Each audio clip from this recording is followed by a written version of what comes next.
It's The Perfect Union, the perfect podcast for the perfect country, brought to you by your perfect host, Hank Thompson, for you, the perfect listener. Hello, everybody. Perfect Union is the politics wing of Winners and Losers Enterprises and Apocalypse training courses.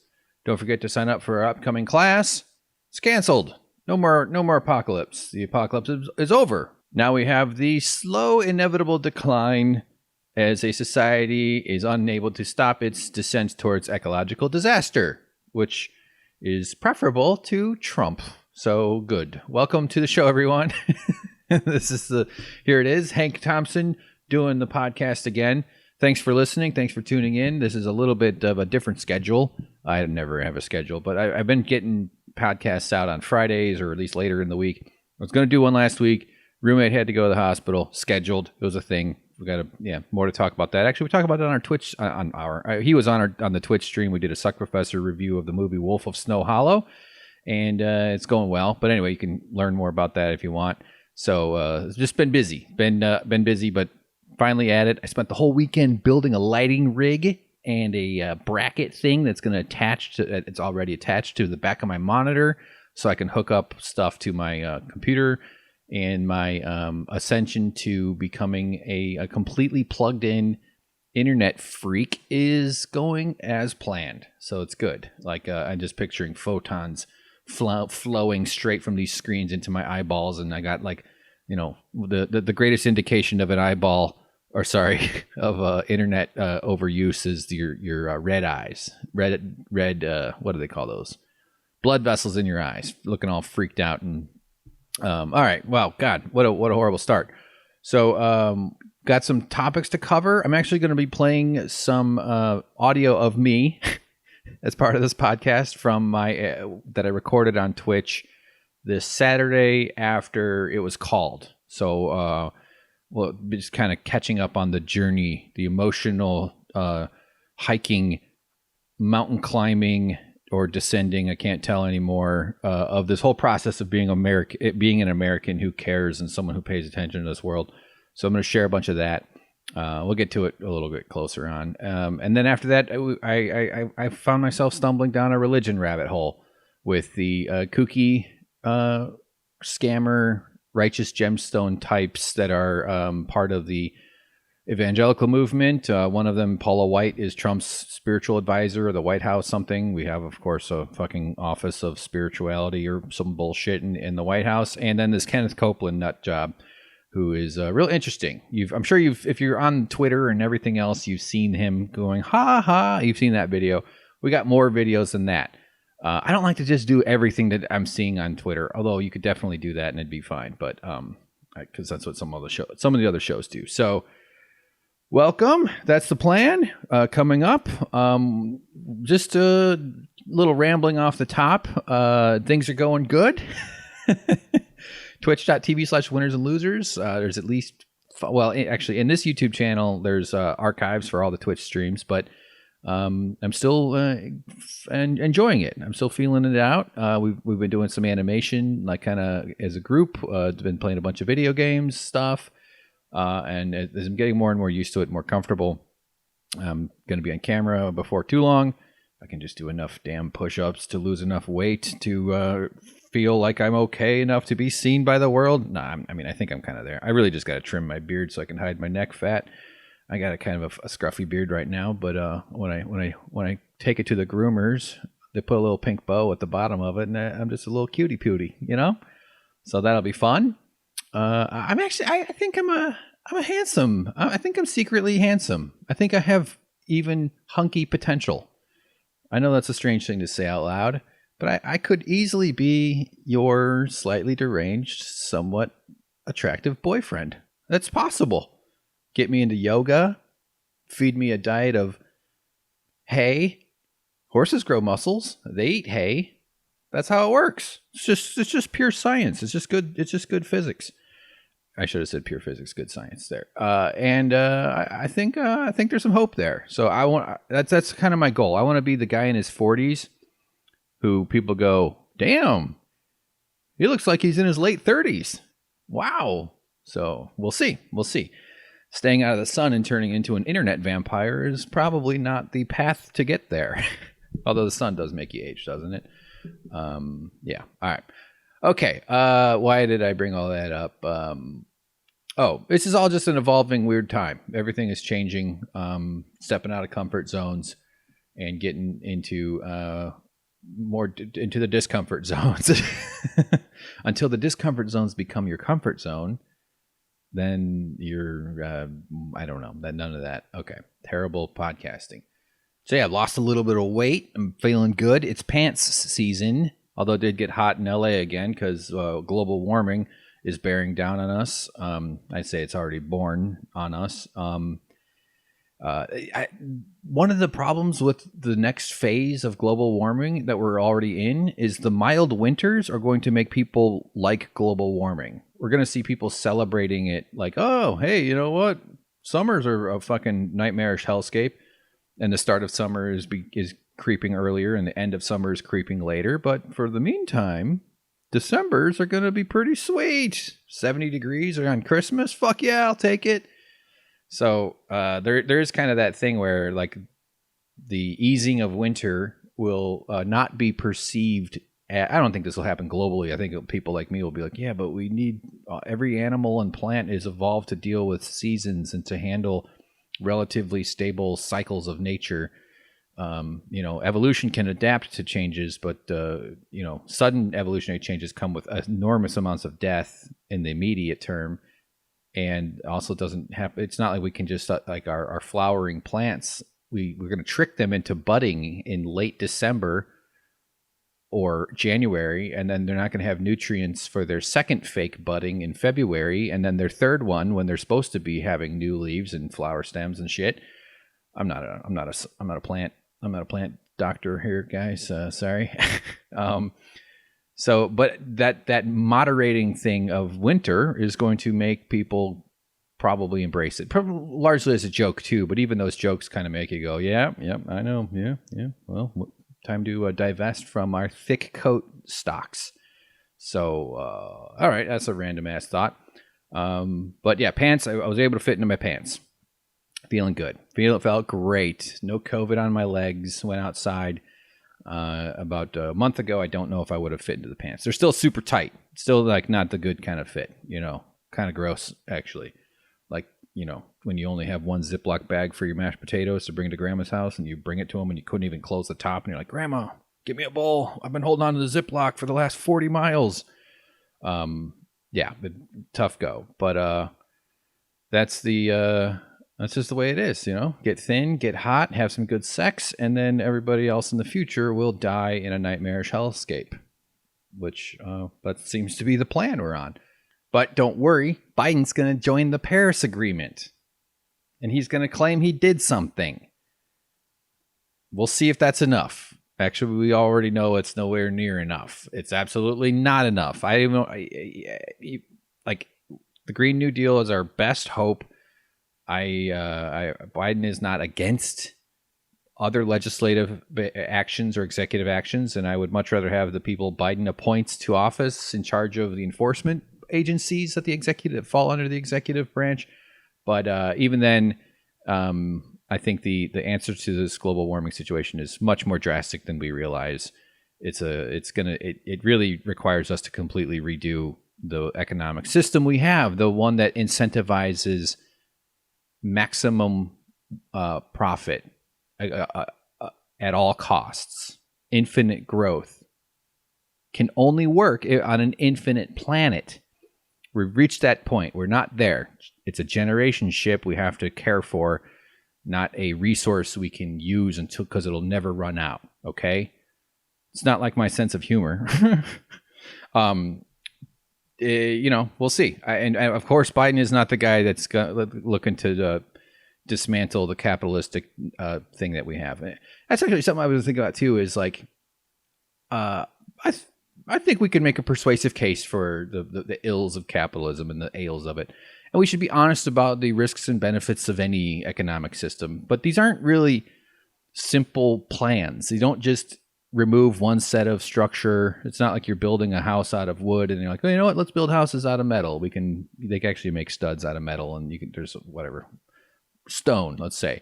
we'll switch over to a different thing, and it'll take a little bit of work, but we can do it in like a year or two. There's looking up from above, if you pull back on the Google Zoom slider, you can see, at least, and I think I share this viewpoint with lots of folks, and it's my education and life experience, and just paying attention and learning more and reading more and being exposed to more and new interesting concepts. It seems to be more and more clear that there is no hope or for future with the current economic model, aside from all the vast amounts of exploitation and immorality built into the standard employee-employee relationship and all that, and the wage theft that's rampant, and the misclassification that is going on, Prop 22, and all the ways that corporations are able to exploit people, and that they're also incentivized to sort of confuse people and pretend like they're not what they really are, and all this other, this era of misinformation that we're in, which is going to make finding all these solutions so much more difficult. But if you're pulled back, it'll look like, let's say we're looking at like 1,000-year scale, and somewhere along the 21st century, they figured out how to switch it, at least how to start that process. And it'll take decades, it'll take generations to actually fully switch. Because what won't stop happening is that people are going to need stuff.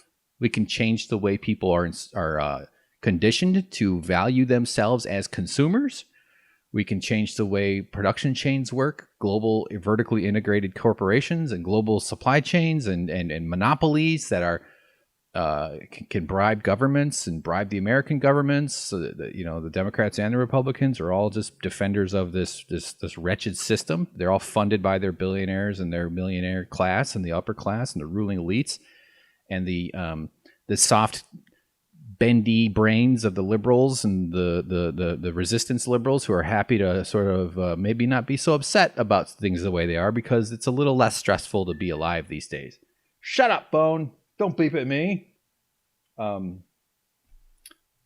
It's a text from a lover. No, just joking. I wish. Jesus, fuck. Oh, man.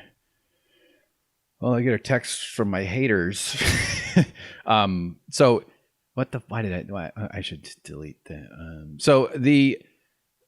I'm imagining a future where we're looking back and we're saying, look, they faced a major climate emergency in 21st century. And the reason we're here in the year 2800 is because they figured it out.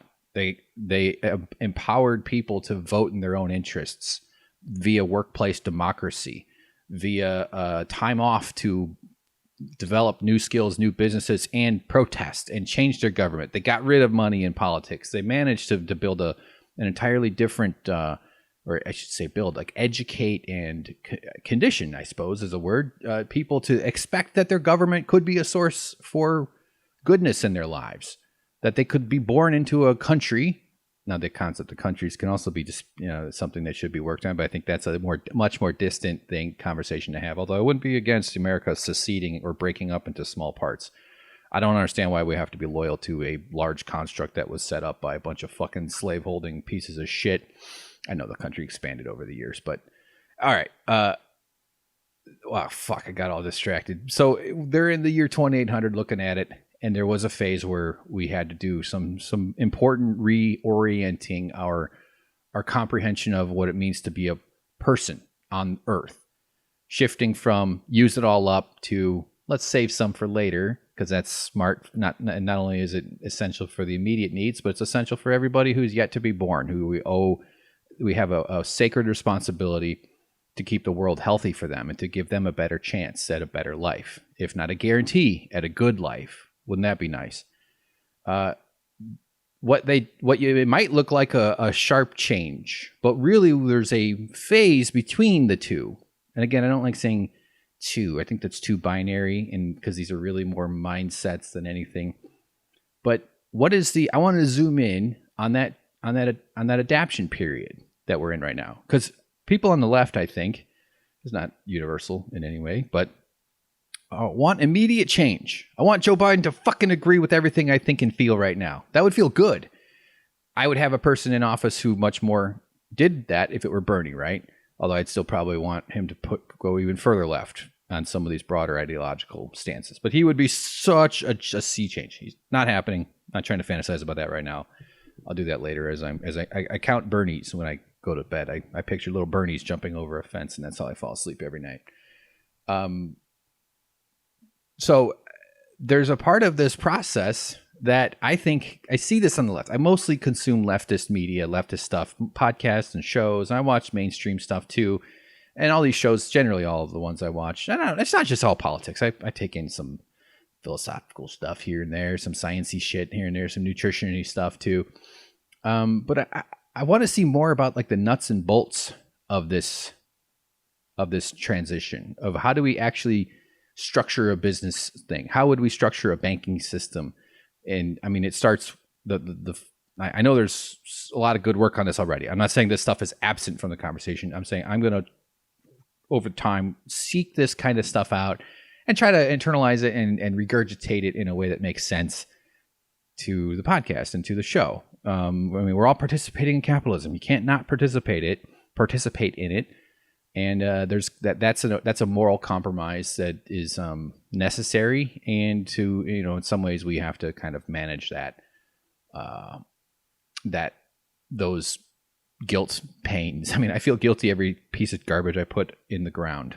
I go out and I bury it every time. I take a poop on every straw wrapper.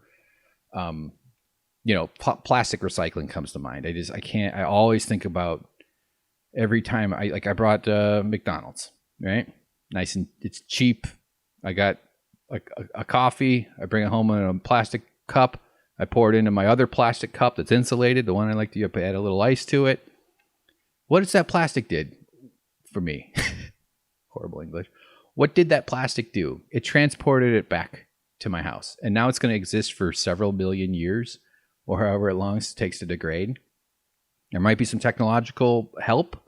I know people are cautious of the technological thing because they think it means you're just going to destroy everything in hopes that somebody in the future will figure out how to fix it.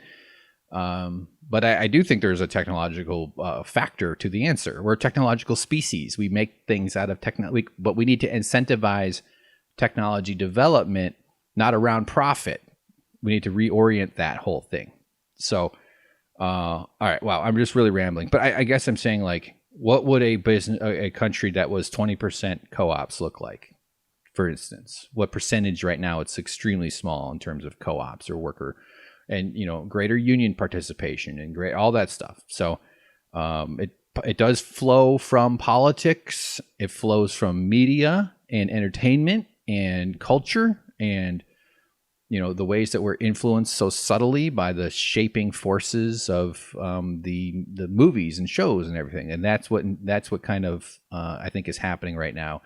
There's a competition for who and how you can influence people. I'm doing it right now. You're participating in it. You participated with everything you put on Twitter, what you choose to watch, every single thing. Doesn't mean it's all monumental at all, but that's just, you know, from your ideological awakening, or awakening makes it seem like there's only one or two states to be in. I like that concept of evolution and change and curiosity.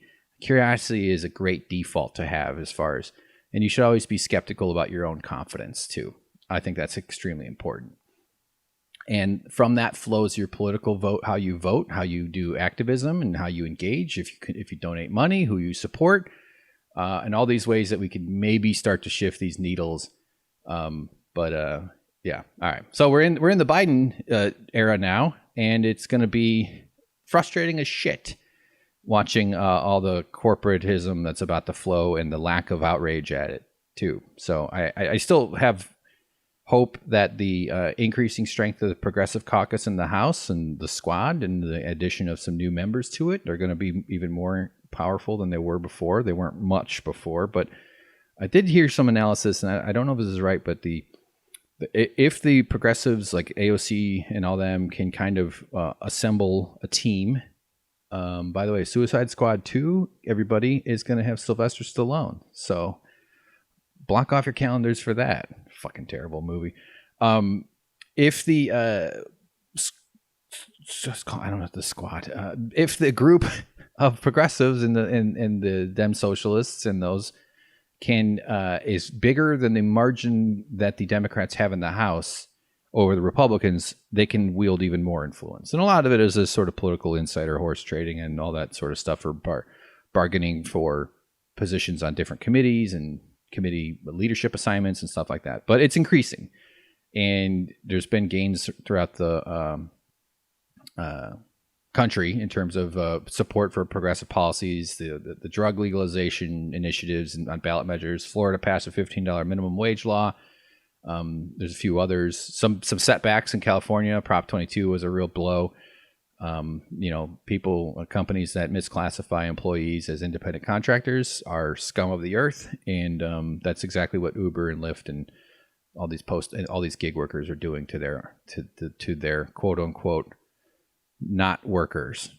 Someone made the point that, well, if you're an independent contractor, then it should be up to the workers to set the price for the ride. And no one doing any of these things has control over any of the pricing whatsoever. You serve as best you can in hopes that you'll get a better tip, which is why the restaurant industry in America defends the antiquated tipping system we have for waiters and waitresses. So there's some hope in some changes ahead. One of the things that would give me the most hope would be a change in the Democratic leadership.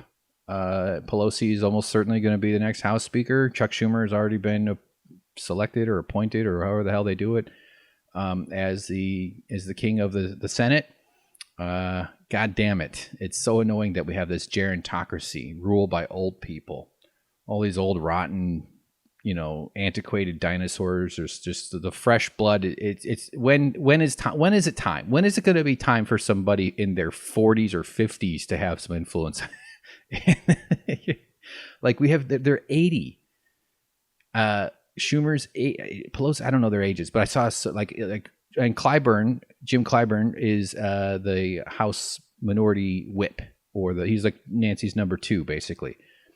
And I think, I don't want to get wrong, he might be Senate. I should know. I'm pretty sure he's House, but they're all 80. Like all the top leadership are like combined age older than America, roughly. 8 times 3, 200, 230, 320, 240. Fuck. So it's time for that to go. All right. A couple of thoughts here. Biden's cabinet. I don't have any details. I'm not just going to do, but I've been seeing some stuff about how, his transition team is full of lobbyists and corporate executives. Is floating out names for cabinet picks. It's a lot of tea leaf reading at this point. We know he's not going to pick the progressive people we want. He's not going to pick any of the, Janet Yellen. I don't know. I imagine there's probably a leftist critique of her. From what I've seen, she's a finance person higher up. I think she was head of the Treasury under Obama or something like that. I think her name has been seen around. I mean, seems fine. I don't know. Some of that stuff gets a little esoteric for me. But I did see one small spot that I wanted to share he's appointed Ron Klain as his chief of staff. I've heard the name Ron Klain. I can't say I know anything about him. But the only reason let's not say comforted, but the Sam Cedar program, Majority Report, he has Digby on a lot. Her name is Heather Parton. She's like a writer and a commentator. And she's someone I've been reading I got to say I haven't been reading her lately. But I used to read her blog in the 2000s, Digby's blog, Digby, and I just really respect her takes and her outlook. I don't think she's as left as I am. Not even close. But I feel like she has a good sense of things, and she seems to I always appreciate when she's on Sam's show, as well as on Ring of Fire, their other show. So they were saying that this is a good choice. He's definitely a creature of Washington. The guy knows how government works and how it operates, but he's also not. Like I'm kind of passing along. What's the word I'm looking for? It's not hearsay. I'm channeling what they were saying. So who knows? We'll learn more. And he's probably going to do a whole bunch of stuff that is really frustrating to leftists and to people from our perspective. But he could have picked a lot worse, I guess is the message. It sounds like he could have done a lot worse. If Digby and Sam Cedar are saying, you know what? This is okay. This could have been a lot, considering who Biden was going to pick. Of course, it's not the people we want, of course, but that's at least something. So there's some hope for that because it's already seeming like they want to ice out progressives more than anything. So this might give us a chance that it might not be the case.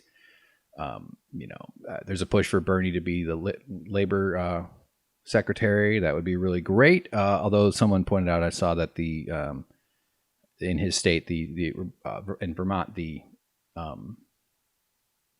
governor is Republican, and I think when you pluck a senator out of their job for an appointment like that, the governor usually names somebody to replace them, and then they have a special election at some point, I think, or until the next election. But so maybe that's not great. I don't know.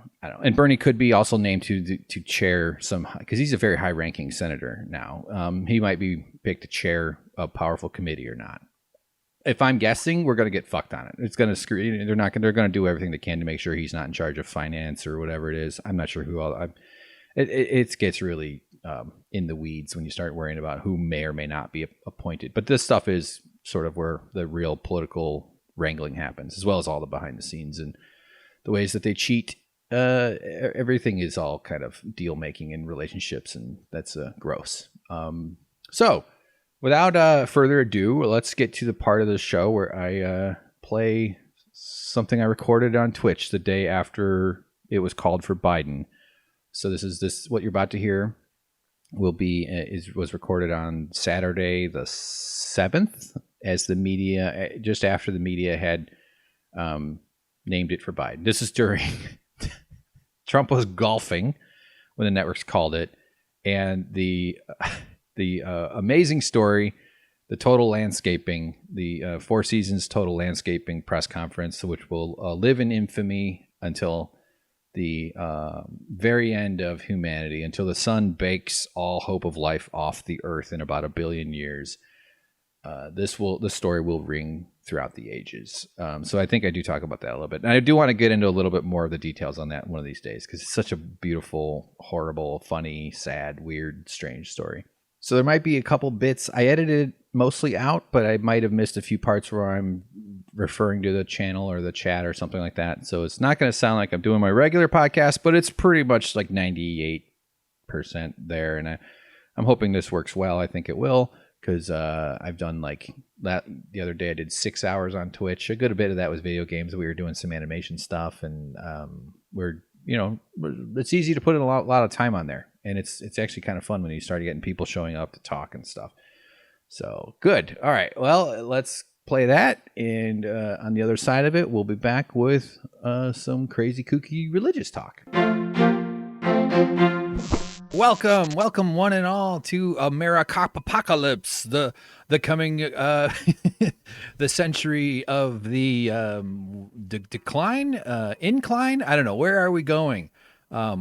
America. This is where the part of the movie where they start crashing the generation ship into the local sun.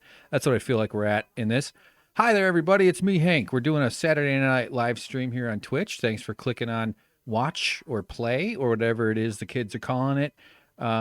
What a time, huh? We're in it. Let me turn on the chat here, by the way. Butter Nichols, hello. Good evening. Hope you're doing well. Hope it's been a good day for you. It's been a strange day. I think I'm not used to feeling relief. I do have a set of positive emotions I think we should talk about, but I'm far less in a celebratory phase than everybody else. I feel like we still have to get out of the haunted house and get away. Like I tweeted this. I'm gonna probably talk. I've been tweeting a shit ton today, but yesterday too. But like being so elated that Trump is the president, or is no longer the president, is something I understand. Being excited that Joe Biden is the president is not something I can comprehend. I can understand that people want to venerate a person. I think human beings, unfortunately, can really only conceptualize small groups and individuals, especially like the hero, the protagonist. We get that. We can grasp that. So we assign politicians a lot more of, or not assign. We imbue them with much more humanity than they deserve. Not to say that they aren't humans or that they shouldn't be pushed out of the way of a speeding stroller full of bombs and were one to be under risk. I'm not suggesting they're not human beings. I'm saying that they are, especially at these very high levels, they take so much power and they control so much, have so much influence over your life and my life and the world and the future and the trillions and trillions of humans yet to be born, that we should hold them to much higher standards of behavior. And instead, we look at him and go, "Hey, look, he's not talking about how he wants to fuck his daughter. That's pretty good. Look at him. I love him." Kamala Harris up there spewing bullshit. Joe Biden comes up, spews a bunch of bullshit. That's just business as usual, and business as usual feels comforting for people right now. And I understand that too. And I've also been, not that I have any I mean, none. It's not like I have an influential voice or something, but I have been trying to not be too critical of all of this.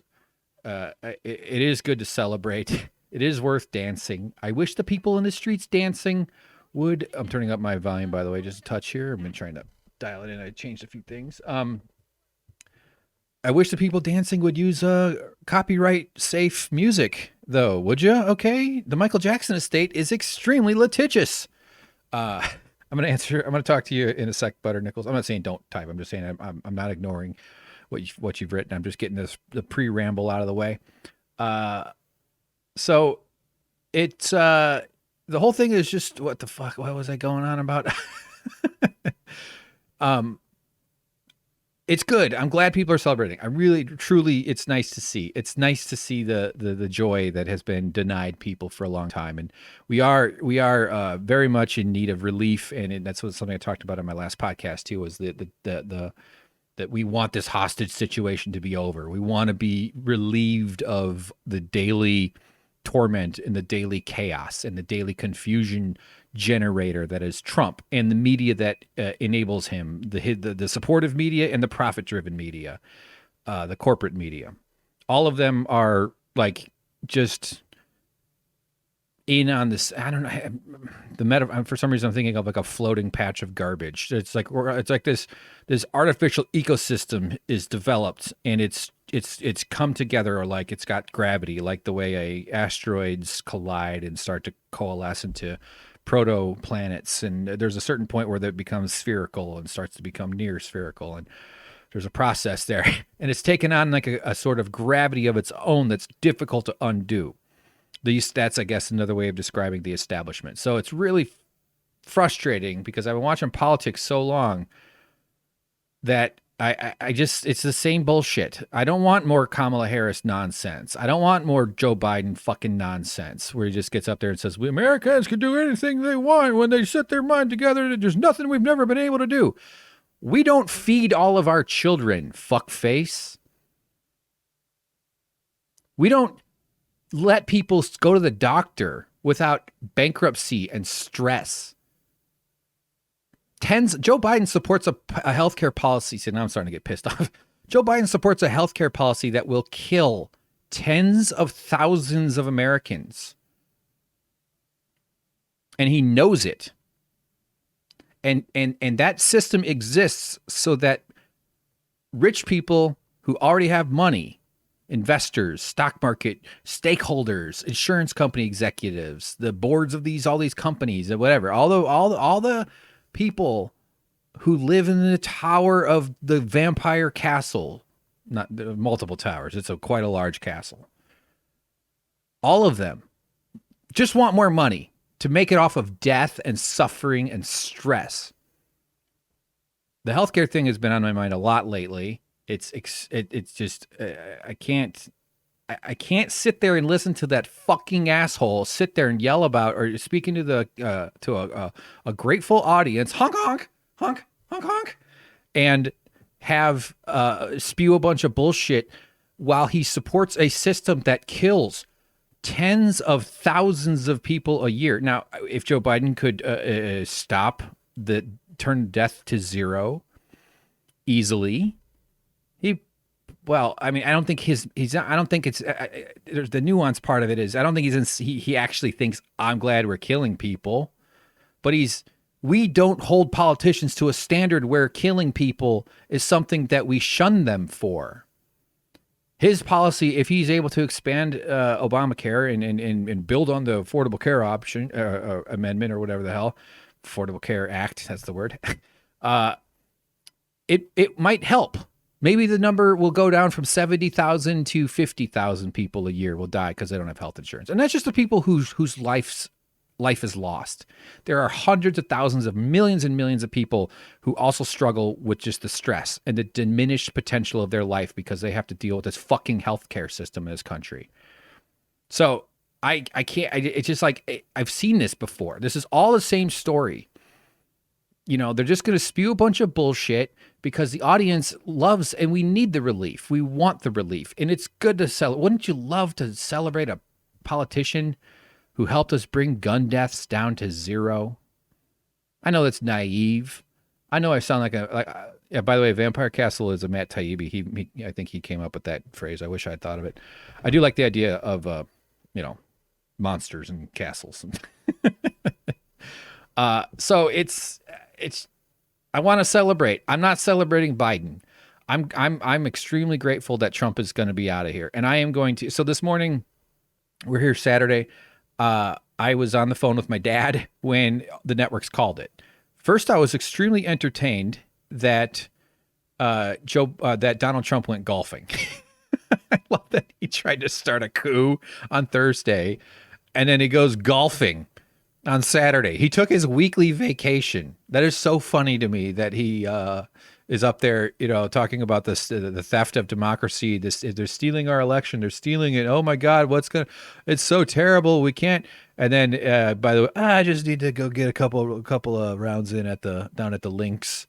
Got to get that in there. And that's expensive for us. So Americans are paying for that. That's hundreds of millions of dollars.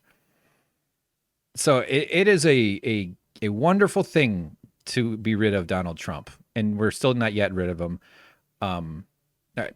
Okay, let me keep on. So I'm on the phone with my dad. We didn't actually even talk about it. I saw it on Twitter. I had it on the screen, and it suddenly, you know, the new Twitter, everything hits Twitter before it hits the news shows, usually by like 99% of the time. And I didn't have a joyous feeling. I laughed really hard when I saw the news that Trump got COVID like 2 months ago. That was, you know, it's been a year without a lot of laughter. Mostly I just laugh at my own stupid fucking jokes. See? But I cracked up when I saw that. That got one of these. It went like this. That was my laugh. A joyous outburst. I didn't feel it. Not that I was expecting to have that, but I was like, when they called it for Biden, I've been watching it all week, been, you know, on my phone, looking at it in bed, looking at it on the computer, looking at it everywhere. Waiting for the billboards to change to Cialis and catheter tips so that we can all get back to normal. I want my bulletproof backpack futures to go up. That's why I want the pandemic to be over, because we can make some money off of our children being terrorized at their schools. But I didn't feel anything. I didn't feel it for when it was finally called. I was distracted a little, but I saw it and I was like, oh, I'm glad. We knew that was going to happen. It's hilarious that they called it while he was golfing. I love that. That's going to be a real cute moment in the Michael Moore documentary. You can just picture some fun clown music playing. And let me switch over. Actually, we're going to do a little photoshopping. I want to. The shrimp are excited. The shrimp are going to be celebrating because I know we're just sitting on a kind of a still screen. You're just looking at. Oh yeah, there's Van Jones. Boy, I forgot how bad he had a very powerful moment on air, and he cried and he talked about the character and his kids, and then people are pointing out all these photos of him with the Trumps, of him hanging out with Ivanka and Jared, of him at a Trump signing, of him being. It's like, dude, you don't get to pretend like you're some fucking moral warrior if you actually have offered your what used to be credible presence to a bunch of fucking fascists and kidnappers. So anyway, that was funny. And I like Van Jones. I think he's okay, but like, it's like, listen, pal, we have the receipts. Look at you're sitting there yucking it up with Ivanka, and then you're going to talk about how nice it is that these people are finally gone. Give me a break. Sorry, I was just trying to switch over here. All right, let me get into the Adobe. So what we're going to animate, I don't know if this is going to work, is the shrimp are excited, right? So I want to have the shrimp popping off little bits, little pop off things. They're going to have some fun signs, and I don't know how this is going to work. I haven't really thought this through. Oh shit, sorry, I'm so distracted. Okay, there's Photoshop. Here we go. Okay, got the CNN still playing in case we get some breaking in news. That'll be fun. Hang with me a second here. Let me just make the chat a little. Oh, actually, no, I'll leave the chat alone, but I'm going to make Photoshop a little bigger. This should change it. There it goes. Yeah, so it sucks though, because I wish I were one of these people that could be like elated at I don't want to insult people. It's hard not to, but it just all people just look like a bunch of fucking seals flapping their fins together. Do seals have paws or fins? They're pretty much fins, right? But I mean, they're not fish fins. They're like dogs that turned into mermaids. So it's not even a personal failing. I'm not even trying to say that. I find it just so frustrating that people think politicians are their friends, that people buy the bullshit. And today of all days, my God, we've all been dealing with a lot of stress, and people deserve to be given that space to enjoy this and feel whatever they want to feel. And that's I really like. I know I'm being a dick, and I don't want to do that. I also don't like that part of it. My brain doesn't work that way though. I can't pretend that this is okay, that Joe fucking Biden is now the president. It's a lot better. The metaphor, I was saying this earlier, this feels like we are celebrating because the axe bounced off our skull. Someone took a real hard axe throw at you, trying to kill you. It glanced off the head. It just happens to hit it just wrong. We didn't get cleaved. And suddenly we're all acting like we've won the fucking lottery here. It's like, no, we just barely survived something. And the Democrat, I talked about this on the podcast previously, on Winners and Losers, Perfect Union number 23 that I released yesterday, Friday, and on YouTube. Okay. Man, the axe murderer almost got us, and surviving an axe attack is a very good thing. I think you should be glad that you survived an axe attack. Why wouldn't you? It's worth celebrating. And I don't think anybody's delusional enough to think that this is all going to be okay. I'm just already fast forwarding into watching the Democrats fuck this up. They're going to try to appoint Republicans. They're going to, there's all this talk about, we got to make sure that we are careful about the Republicans. We want to make sure the GOP, people are weaponizing empathy to try to get people to waste time. People who don't have empathy know that those who do will use it. It's sort of a reflex more than a thing you activate. And as an expert in empathy, it's really annoying. I could do with a little less of it. So yeah, I'm just kind of rambling here. So during the day, my mom called too. My mom wanted to, she was actually in tears. She was very glad. She's sort of only recently paying attention to politics, and that's okay. She had quite a lot of shit distracting her in her days, so I don't begrudge her not being involved for very long. I mean, that's part of the way this whole system works. Is this whole culture, this whole society, for generation after generation, they screw up your brain when you're a kid. Not to say that's the intention, but that's the outcome. Is that very, very large percentages of people have difficult, hard, weird, warping childhoods, and that manifests in so many different outcomes. But one of the useful outcomes for capitalism and for the system that we have is that you're too fucked up from your goddamn childhood to pay attention. And then you got to work all the time, and then you get busy, and then you have bad coping. I mean, it all just folds in on itself. And so a 4-day work week, which is a policy that I think is actually possible because it makes money for capitalists. But time, days off, time to relax, to work on your leisure ethic, to have time to take classes, to develop new skills, to learn how to code, which Donald Trump should be doing now that he's unemployed. It'd be funny if he just had to wander the streets, just like looking through trash cans. I mean, I don't want anybody to have to do that, honestly, but I'd be okay if he had to do that.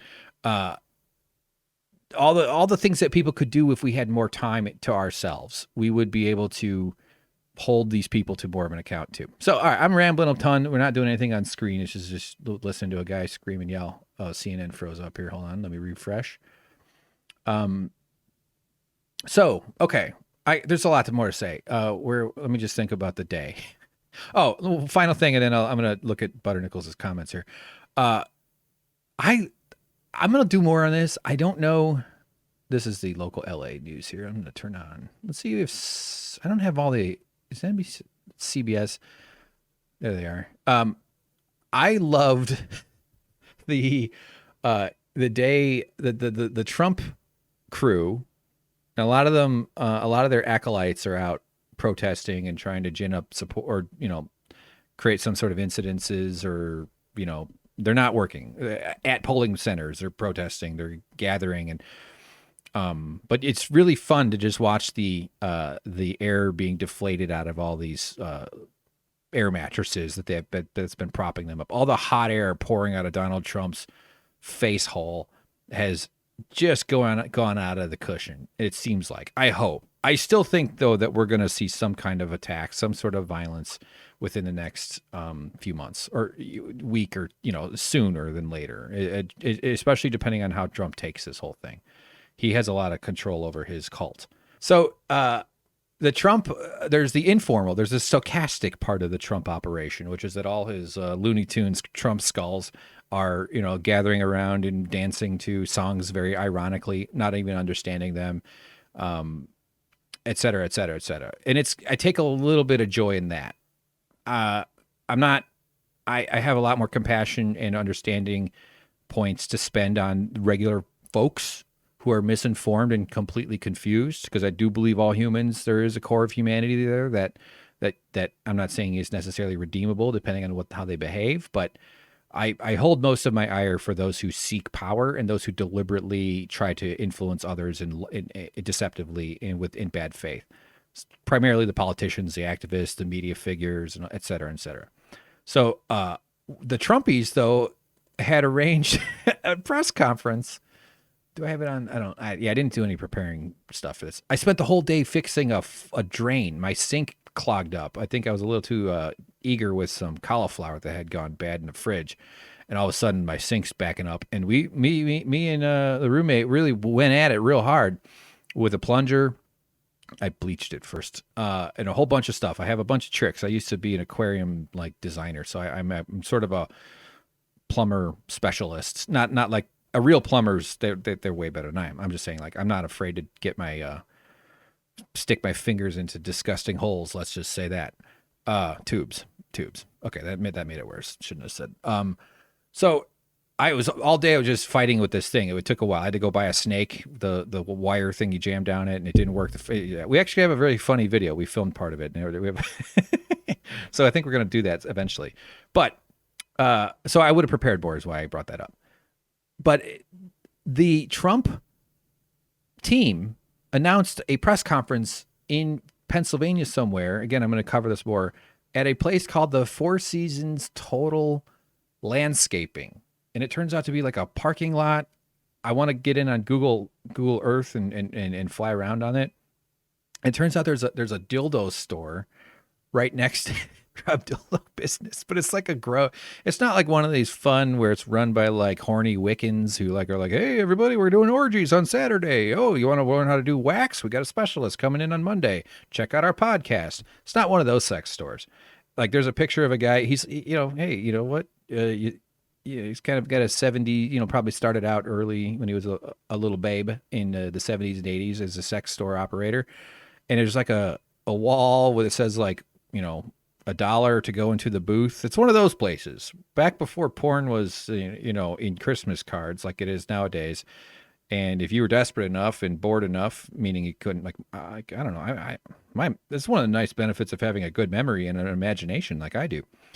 But yeah, so people used to go just make a mess in those booths. That's where they're next to the leader of the free world, the great Hitler 2.0. I was trying to think of something funnier than 2.0. Sent his minions to have a press conference in a parking lot next to a dildo shop. And that's also when Rudy Giuliani was told about that it was called by the states or by the networks. And he didn't seem surprised. He performed some bullshit. So I'm enjoying that. I'm about to get to the drawing part. I'm enjoying all that. I'm trying to not focus too much on how much I hate that Biden's president and that we're going to have to fight this guy and that we need to be smart about how we try to push him to the left and other ways, et cetera, et cetera, et cetera. That's a conversation we're going to be having for 4 years. It's going to be frustrating. And I tweeted this. There's 3 things are certain about the next 4 years. There's a lot of uncertainty, but 3 things are certain. There will be more carbon in the air.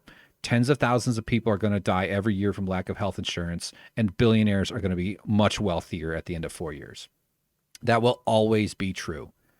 It's possible that it's not, and I would love to see a world where a billionaire's portfolio. Now, some of them lose money a little here and there. Oh, Facebook lost $5 on its stock price. Mark Zuckerberg lost $17 billion.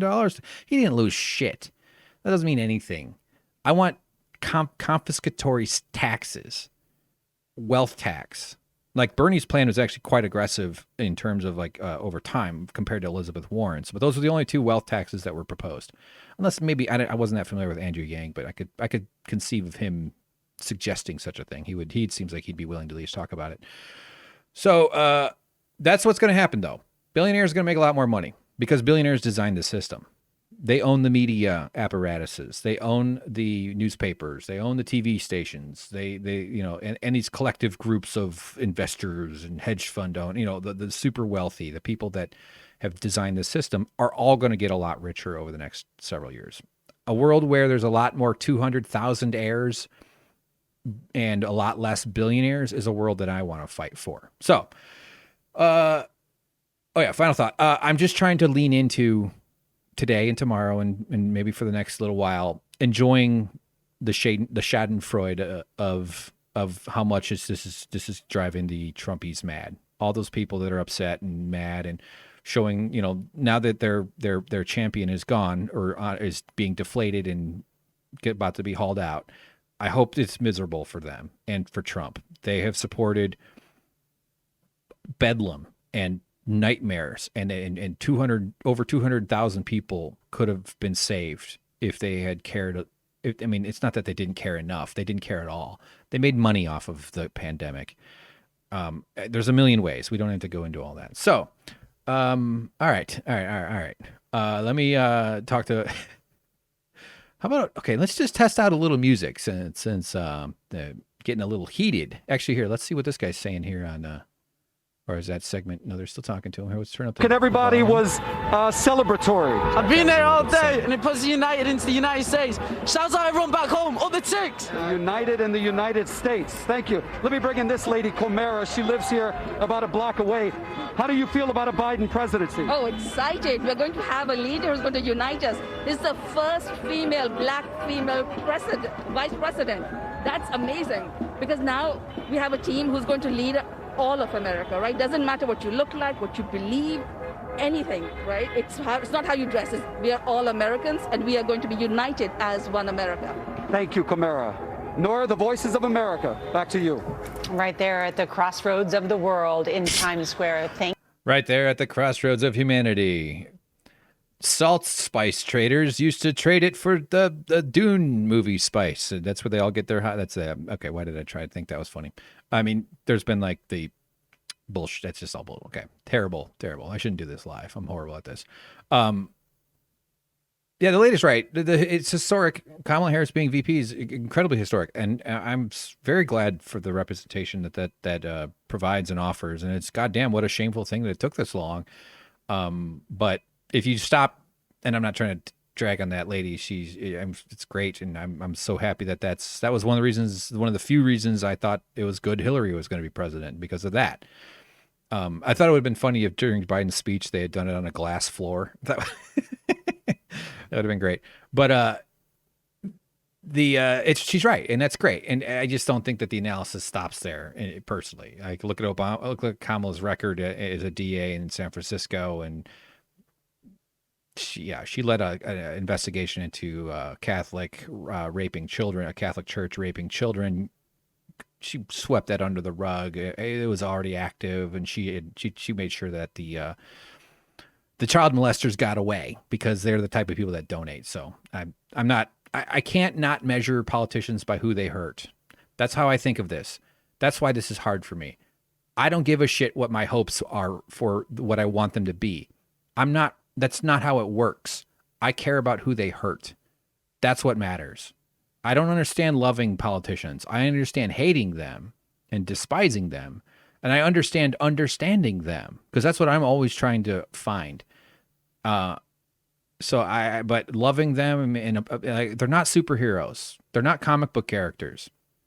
Okay. Wasn't I going to? Oh, yeah. So, all right. So, hey, Butternickles. You got an ivory bow around your neck. Nice. Hell yeah. It better not be elephant ivory. Better be cubics ivory zirconia. Get it? I know it's not elephant. Of course not. It's a color. It's a nice color. Kind of a right between bone and off white, isn't it?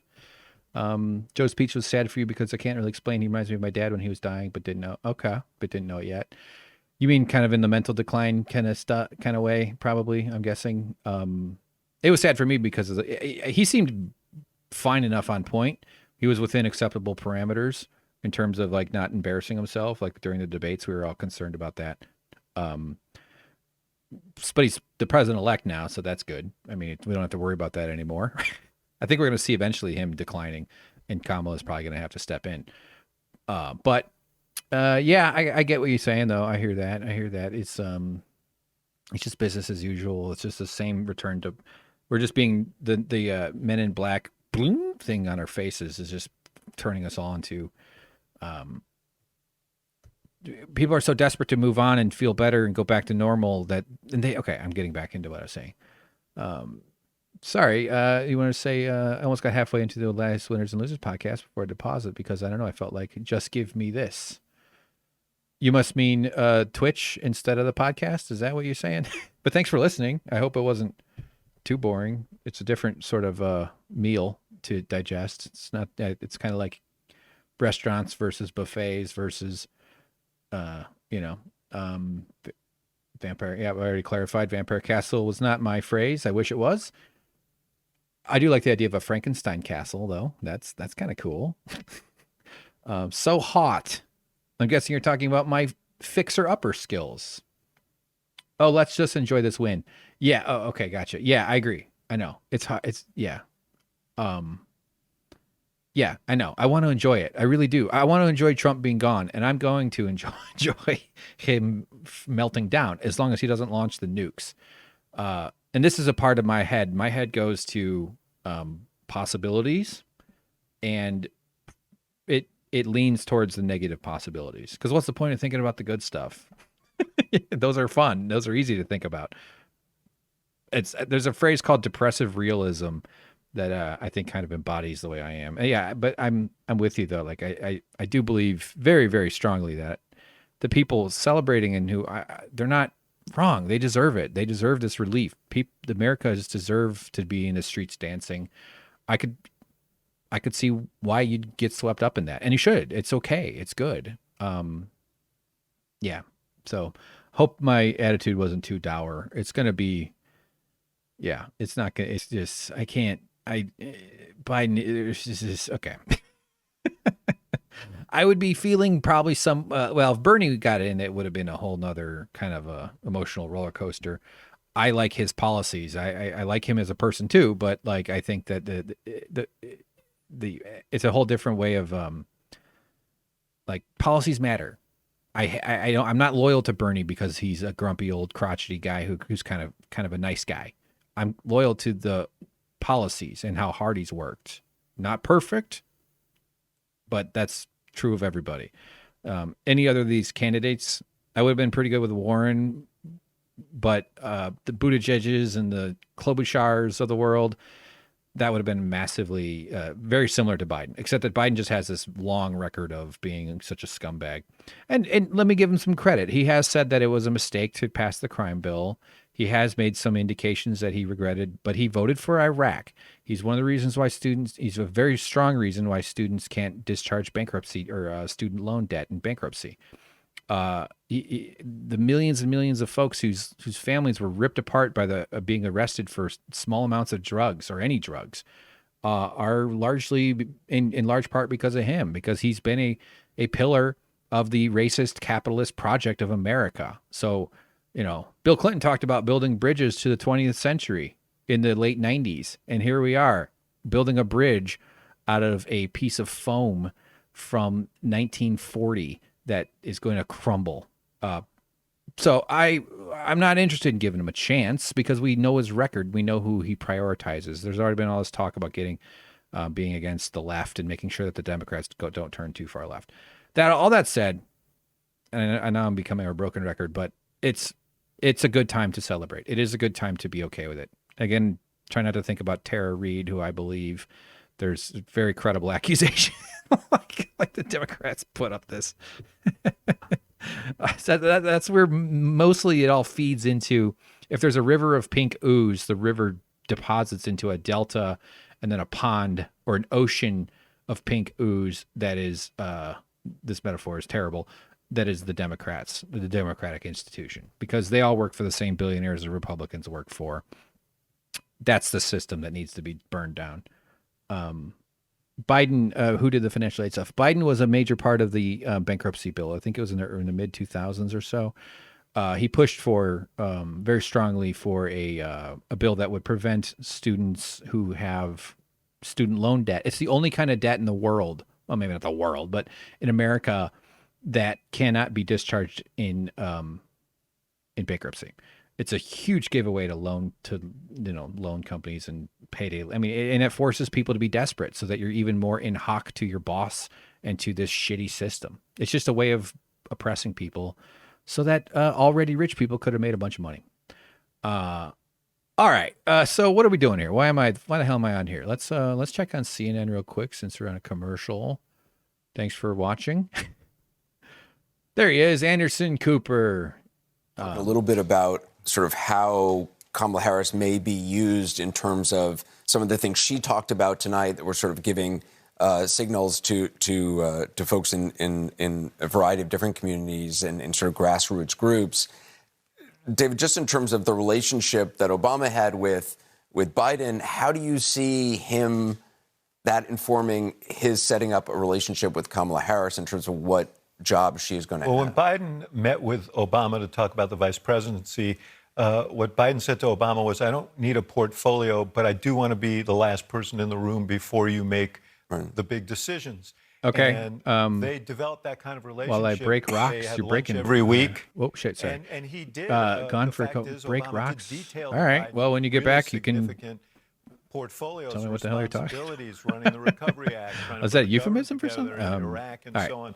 I think he is going to find things, meaningful things for. All right, who cares? So David Axelrod, he's just another one of these village creatures. He was a big advisor to Obama during the Obama administration. All right, so I want to make the shrimp have a good day. That's what we're doing here. Welcome back. Hi, everybody. It's me, Hank. That was a blast. Hope you enjoyed that. Was feeling some of the emotions about non-blissfulness. I don't see the blissful possibilities really. There are the gap for getting it right just keeps shrinking and shrinking and shrinking. But at least we're still wedged open slightly. I think it would have closed a lot more. It would have been basically snapping shut with Trump. Maybe. And then some people say, well, Biden is just going to usher in another era of more intelligent fascists and conservatives, and that might happen. I'm very concerned that the Bidens and the Pelosi's of the world, the gerontocracy rulers of ours, aren't going to persuade enough non-voters to get up. They seem to fetishize Republican praise. They want their GOP buddies. They want to get along at the country club. They don't see any common cause with people, with workers, with regular folk. They want to be less awkward with their country club pals. They used to go out to lunch with at super expensive fancy restaurants with their Republican and GOP counterparts back when they were all basically just the same party of white male supremacy in the 60s, 70s, 80s, 90s, where that's when Biden could go after Social Security and make speeches publicly about how much he's attacking it. So he wasn't alone. And Democrats don't look to lefties and progressives and social democratic socialists and socialists as anybody who has their ideological interests in mind, because the thing that they're protecting more than anything else is capitalism, is the way that their rich benefactors made their money and exploit people so that they can continue to hoard and steal even more money.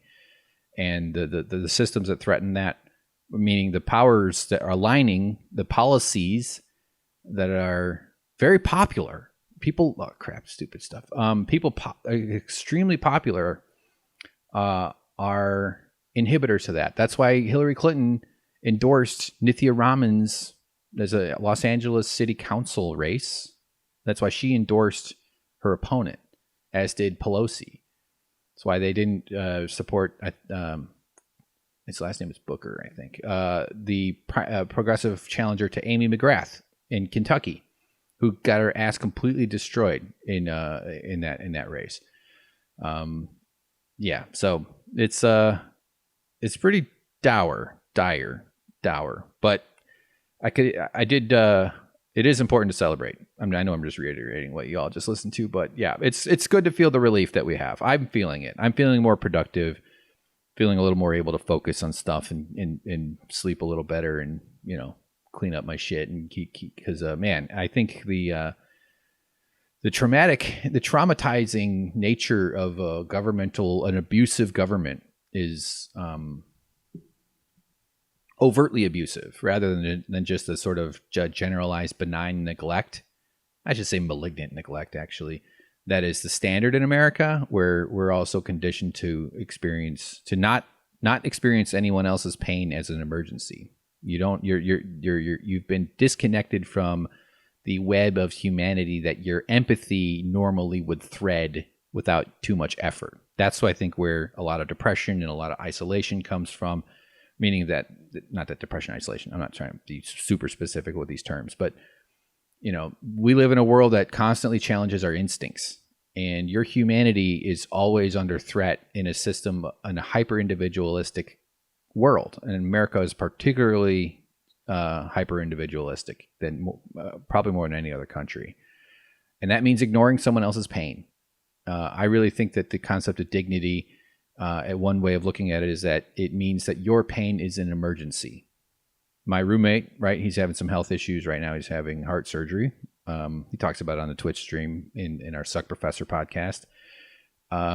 His pain to me is an immense emergency. I identify as, we've lived together here in LA for like 7 years or something. So only roommate I've had in Los Angeles, and you can't live in it. I could never live in this town without a roommate. That's one reason I want to get the fuck out of LA is because as much as I care about this fella and we'll be lifelong friends, but I fucking hate having a roommate. I just don't want to be. It's so much. I laugh. And it's a good situation compared to how hard it is for a lot of people, but can't afford to not have a roommate in LA, especially on this goofy ass career I've got for myself. If I ever am able to afford single housing in LA in a decent enough neighborhood, that means I am doing a lot of stuff very well. And so far I haven't done that.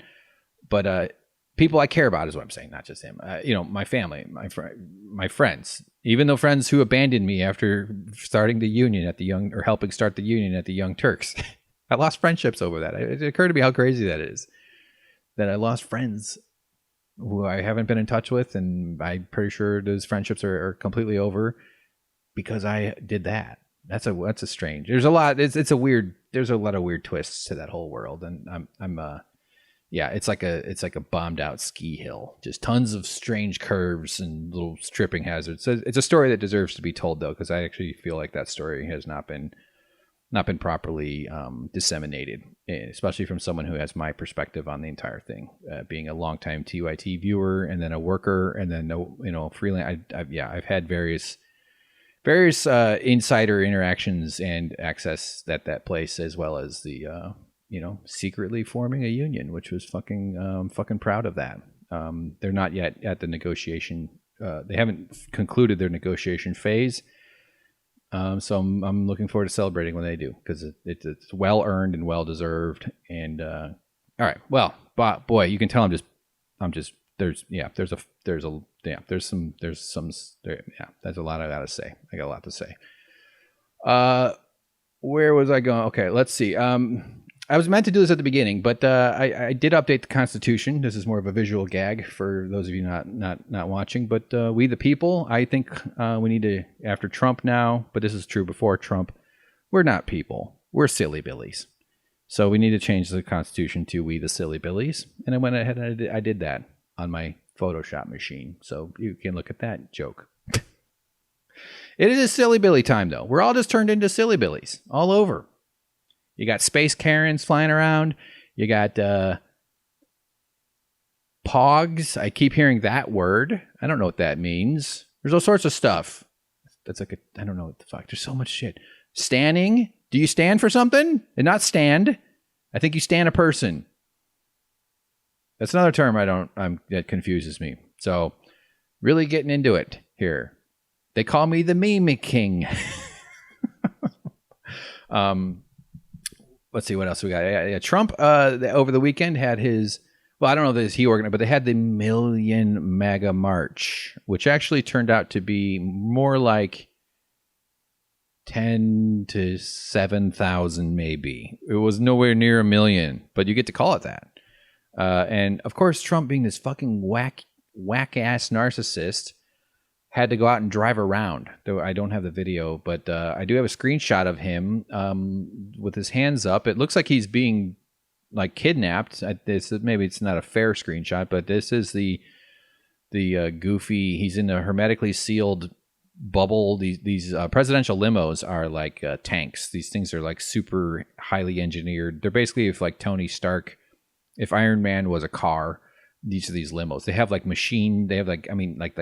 like missiles and stuff in them. Inspector Gadget. They're like an Inspector Gadget vehicle. They're meant to survive bombings, and they're not just any old limo.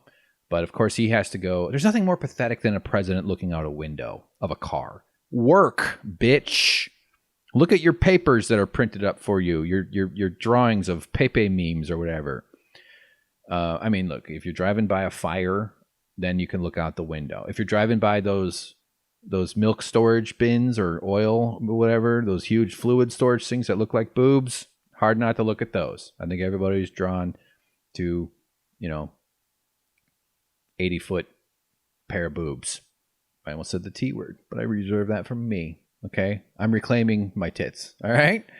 But here's the guy. That's the guy. This is the leader. This crazed lunatic. Screeching from the inside of a bubble that he would dare not step out of while on a feeding round. He needs to feed on their attention and the commotion around him. So, will that be fun? I really hope it ends up with them dragging him out. I don't think that's what's going to happen. It seems more and more they've lost every single court case except one that allowed them to stand not 20 feet away while counting votes as election observers, but 6 feet. That was the one victory they had, if I'm not mistaken. They keep getting their cases dismissed. There's no evidence for what they're claiming. Nothing approaching systemic fraud or anything like that. Every election, especially in a country with this many people, with 50 different differently operated election systems, with all the different shenanigans that go on with the rule changes and everything else, the way these governments are run, state governments, there's always going to be like someone with the same name as a dead person voting and then that getting confused. Of course, you're never going to have 100% everything, all the T's and I's crossed perfectly. Doesn't work that way. So I saw a story reporter found a lady who voted. Actually, they thought a dead person had voted, but she was a elderly woman. She probably was in her 80s. And she voted under her husband's name, but her name was Mrs. Husband's name, which I don't think younger women do much these days. I'd be pretty weird if my wife was like, hello, it's me, Mrs. Hank's wife. Hi. Yes, one reservation at Chipotle for Mrs. Hank's wife. First, I'd be like, baby, why are you not bringing me to Chipotle? Let's go to Chipotle, baby. I should have gone with Red Lobster. I think Red Lobster, not only is it a funnier restaurant, but I also sincerely love that shit. Really, I do. I want to get married there to one of the lobsters. And I want my officiant to be Jordan Peterson, the king of the lobsters. By the way, just a quick podcast shout out. Behind the Bastards, I've mentioned it before. Check out their Jordan Peterson episodes. There's 2 of them. I think it's like October 2020-ish, maybe, around that time of the world of the calendar, in case you're listening to this in 10 years. Really fascinating, really interesting look at not just a figure on the left, on the right, and on the, he does a self-help bunch of bullshit, but he has an interesting backstory and the way they break down his whole life, and as well as its sort of nutrient contributor to Nazism and fascism and the kind of anti-women and sort of supremacy-ish, but sort of from a bullshitty thing. It's just I was really, I had my perspective on, not that I very much not any kind of fan of Jordan Peterson's whatsoever, but I've seen people who I respect be like, hey, this book makes sense. And I'm like, yeah, but you got to learn more about the kind of person this dude is and some of the things he's got. So, yeah, it's interesting. So that's a random shout out. Behind the Bastards podcast. Check it out. Let's see, what else do I got here? Let's move on from this Trump monster.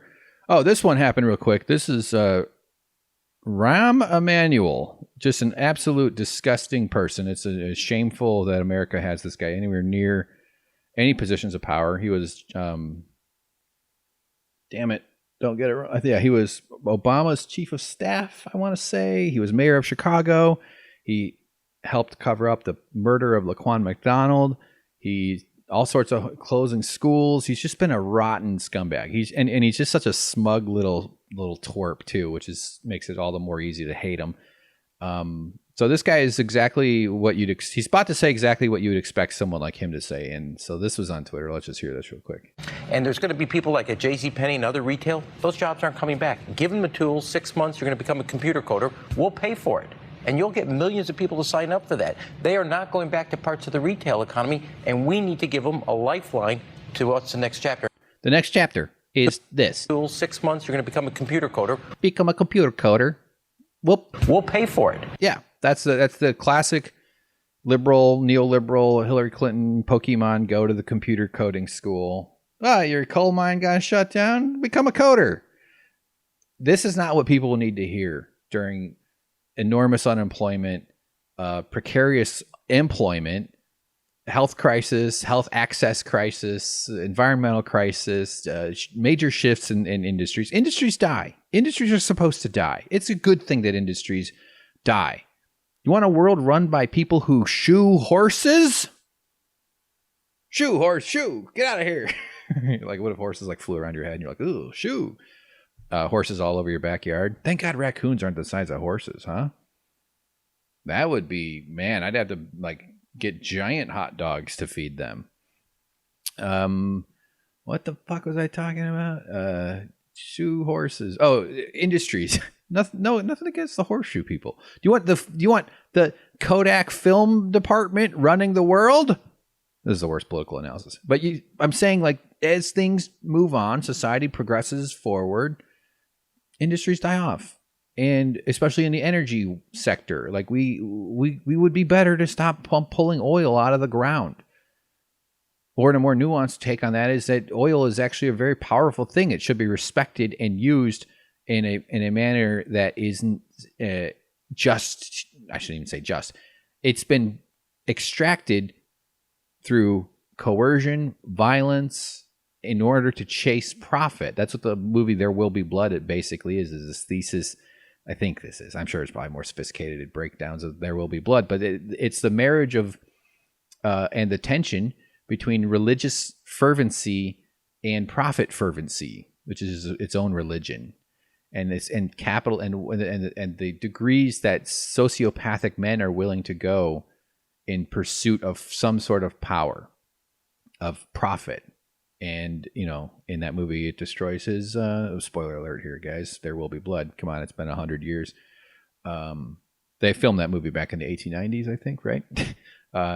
It destroys he shoos away his son. Get out of here, son. I drink. No, shoo, son. Oh, man. Still got it. It wasn't even his real son. He was a bastard in a basket, as we all know. And then he destroys the guy's head with a bowling pin. But that motif, I think, is somewhat appropriate. This energy extraction thing. Biden's answer to fracking, as he and Kamala were both so insistent to make sure, no, we're not going to ban fracking. Like, no, please, Republicans, please, no, please love us. That's actually their donors that want them to keep fracking. Biden's explanation for why fracking is actually good is that they're going to figure out how to capture everything that comes out of the ground. Not the stuff they pull out to sell, but all the pollutants that they pull out. First of all, no, they fucking won't. I would love to if they did. This is that technology fairy that can be a little dangerous to believe too much in.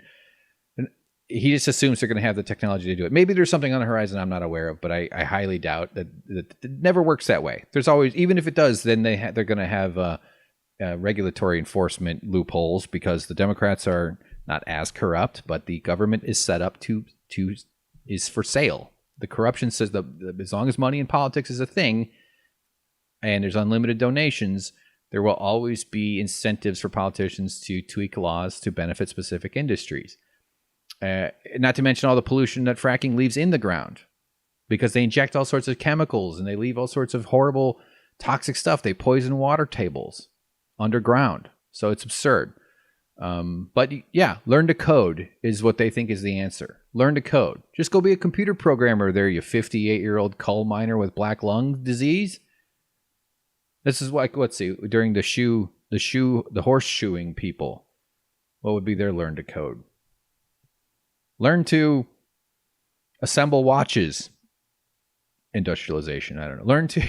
Learn to make learn to mix paint. We have this new technology called mass-produced paint. There are so many factories back in the old disgusting Industrial Revolution days, which are still kind of happening all over the world. The belching factories, the move from agriculture, agrarian economy to city industrial economies. Man, there was a lot of squalor and rotten. Just you were exposed to. They didn't know about workplace safety. It's bad now, but it was horrible then. Workers were just brutalized throughout so much of society, and then they would form unions, and then the cops would show up and beat them for doing so. So any resistance to worker rights, worker power or any insistence on workers' right and worker power was always resisted through financial coercion, economic power, worker, employee, employer power imbalances, but ultimately violence. So good. Learn to code. You learn to code. That's basically their way of saying, fuck you. We don't care. AOC, I think this is in the Green New Deal, I keep using coal miners as an example. It's sort of a stand-in for anybody who's, being left behind because that narrative is easy to sell. Hey, they're going to take away, they're going to ruin it for you. The hardware, especially the anointed jobs. John Edwards used to say, "I'm the son of a mill worker. My dad was a mill worker." That guy was a total piece of shit. Thank God he didn't get power because he would have just destroyed his whole career with his cheating on his cancer-stricken wife. This whole thing is around. I lost the train of thought. I know I was talking about learning to code. Damn it. The anointed jobs. There's a certain class of like specialized jobs. It's sort of that heartland grift. Grift's not the right word. That word is overused. That trope of the heartland of America. I'm hearing grinding. Are they fucking? God damn it! The workers outside my building are making machine noises. It's not their fault. It's not the workers. It's living in a fucking city. So I don't think the microphone's picking up, but I can hear it through the closed window. It's driving me crazy. Not a city, like they don't think of people who live in cities as real Americans. Only those out in the heartland, out in the rural boonies, the ones that have been economically devastated by corporatization and big box stores ruining their small towns and the lack of small business support and true small business support and the safety net that should be there so that they could have vibrant small communities throughout those towns. Wouldn't it be such a cool world if like rural towns were like thriving villages They weren't necessarily growing. They don't all. Not everything has to be about massive growth, but they would have a managed, economy. Not like everything would be managed to the scale at which it exists. And if you traveled, you knew you were safe and you were, going to encounter some amazing, cool foods and restaurants and cool art and cool businesses and people. Because people, a world without these domination, like a world not dominated by all these corporations that are like these, towering influences on how society forms. I hate that everywhere you go is a Subway or a Applebee's. I do like that they're all Red Lobsters, though. I will go to any Red Lobster you can. No, I don't think the food is. I could cook better than that. But, yeah, it's sickening that we have to we just accept that this world is always going to be shit the way it is. So, all right, well, that's enough rambling about that. Let's get to this religious nonsense. This podcast is already. Oh my God, there's so much. You know what? I'm going to do the religion stuff separately. That's going to be its own. Well, it'll be part of the next one. I know I do this every single time. I still haven't gotten to the post office story that I was meaning to do back in July. And I had some other story I was going to do. Let's just do that one real quick. Did you guys know Kamala Harris is running for president? She just announced. Kamala Harris. I think she's got a shot. I think she's going to do great. That's supposed to be a ha-ha part. Yeah. So, learn to code. Okay, yeah, because this religious stuff is going to take me another. I mean, I'll go on for a while. I got like 7, 8, 10 videos, and I'm going to do a thing. Just let's preview this. If I can find this fool. Here we go. Wow, I just nailed it. Is Kenneth Copeland guy. Let's play the. Okay, this is just going to be a quickie. You've heard this clip. This is more of a preview than the story, so I'm going to come back to this in another round. The media said what? What? What did the media say? The media said Joe Biden's president. So you heard this. So they show a shot of the audience, these flapping seals who can't fucking, they're smiling. And it's just so incredible how people's brains can just be just like taken over by some charismatic leader. By the way, the show The Vow on HBO, really interesting. I'm sure James and I will do a discussion on that on Suck Professor one of these days. We're watching it. It's a cult thing. I don't want to say too much, but give it a look if you've if you're looking for something on HBO and you like cult stuff. But more of this. All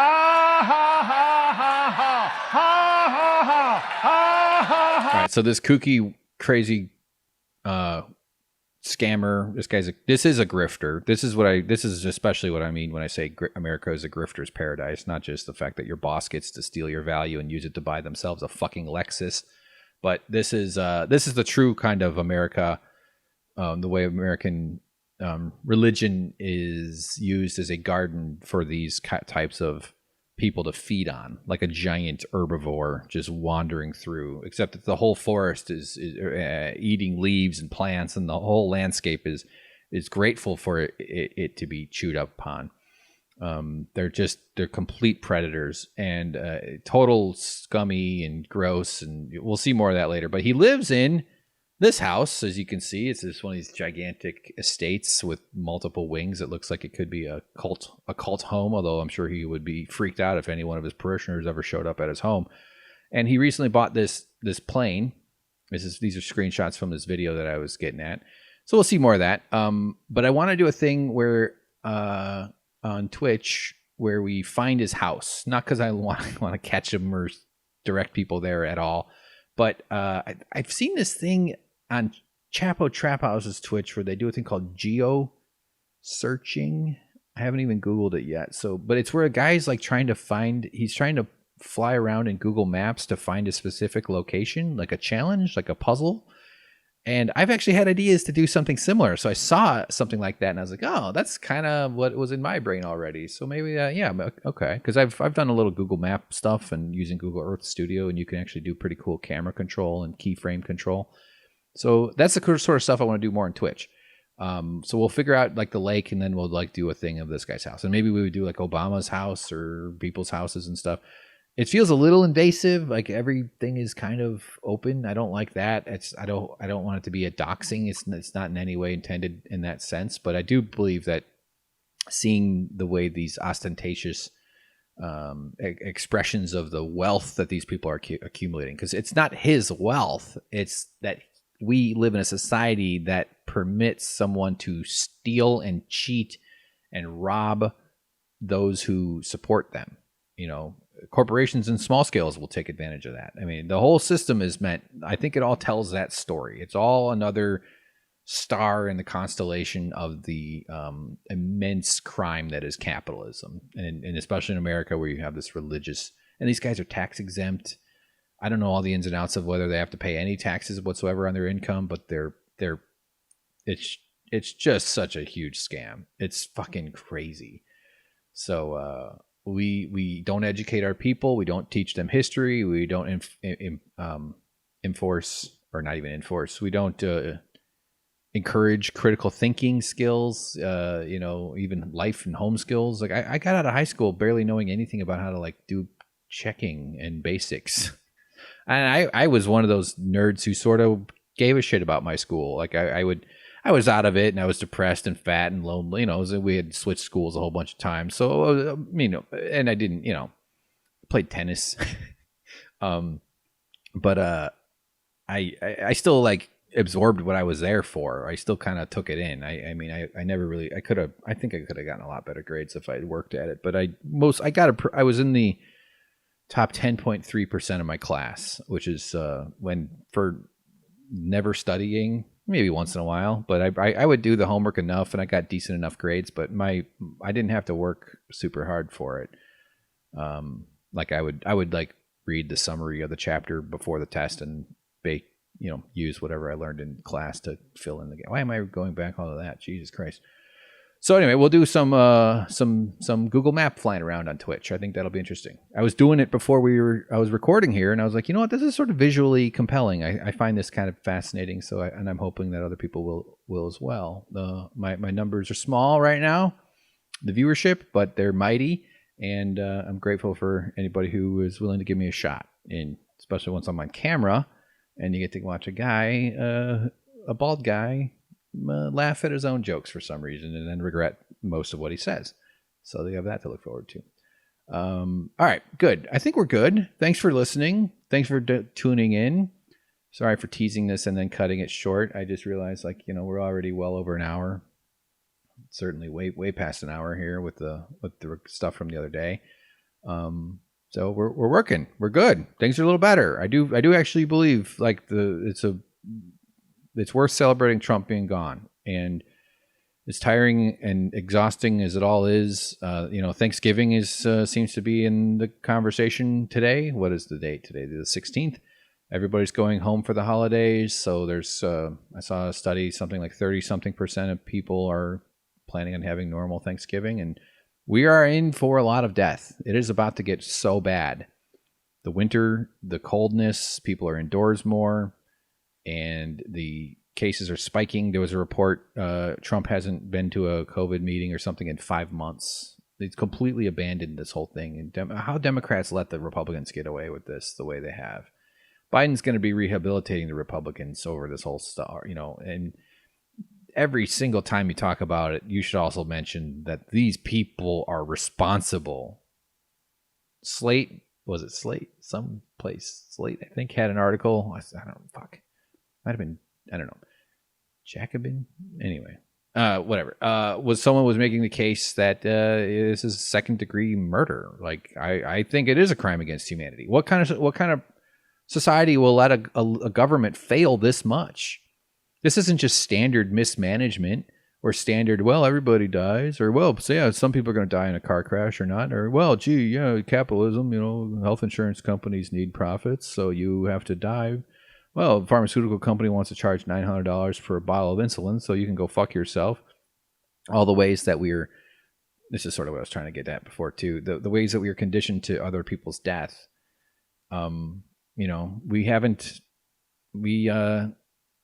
We're forever. If you're alive right now, you emerged from the nutrient bath in which pain is normalized, in which your humanity is suppressed in service of a culture that benefits from fear and pain and stress, and and even the functionality of it too. You knowing that you don't matter is stressful. And not to say your boss wakes up thinking about that, but they know that they have more power when you are stressed, because that means you will be more tired. You'll get sick more often. You don't have time. You're out of time. They take your time. So you're not able to push back as if you were, if you had more money in your pocket, more of your own value that you produced. And you had organized with your coworkers, and you could work collectively to insist on changes. So they, yeah. Another reason, part of this whole death cult, America is often called a death cult. I don't think it's quite right. I think it's more of it's an indifference cult. You know? That's what a hyper-individualism is. You just don't care. I agonize when I see a homeless person, and then I go home and I don't do anything I should be taking the person in or something, right? But your humanity is challenged when you see a person who is abandoned, who isn't worth rescuing. We're just okay with you not having any dignity whatsoever. And that's disgusting to me. That fucking noise is making me... So what I was getting at was when people express dismay at the lack of concern for all the death and the willingness to put others at risk, the willingness just to go home to your grandma. You know, I've said this already, but my joke is I just want to get back to I look forward to the day when you can bang a stranger without killing her grandparents. That would be nice. Hard to enjoy sex when all I think about is your grandma's rotting corpse. All I think about is your grandpa coughing onto a phone screen, hoping that he could feel something as he can barely breathe in his final moments, that some poor exhausted nurse is holding onto this iPad in front of him. And I'm supposed to go down on you while I'm thinking about that? Come on, get out of here. When I'm going down on you, I want to be thinking about your grandpa playing frisbee with his dog. Okay? I want to think about your grandma doing yoga in a pool with her buddies, with pals. All right? When I am cupping your from behind... Okay, no, what if I got it in real explicit? But, yeah, okay. I don't want to picture those dogs that are so emotional about an owner's death that they cry on the grave while we're having amorous interactions. That has nothing to do with coronavirus. I did see a seagull on Instagram. I did see a seagull. This is super random. Swallow a rabbit. I did not catch the follow-up where the seagull turns into a corpse with a rabbit poking out of it. I can't imagine it survived that. Like, a rabbit and a seagull are about the same size. Like, if I ate an egg roll my size, you would talk about it on your podcast if you saw that on Instagram. It was amazing. It went head first.